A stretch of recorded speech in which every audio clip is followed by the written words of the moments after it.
verano, quem está conversando com o Christopher Duarte, que está bezig com o trabalho de manutenção de casa do pueblo. Christopher, contame, qual é o trabalho que está fazendo?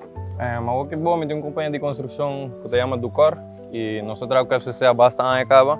E aqui nós estamos remodelando de verano, nós temos bastante remodelação, por exemplo, Joana Morto, Curacabá, e a FCC está melhorando o sistema aqui para melhorar a casa, mas depois para aqui nós vamos para fora, nós cambiamos tegel, e a pouco melhorando o sistema, a FCC está bezig com isso.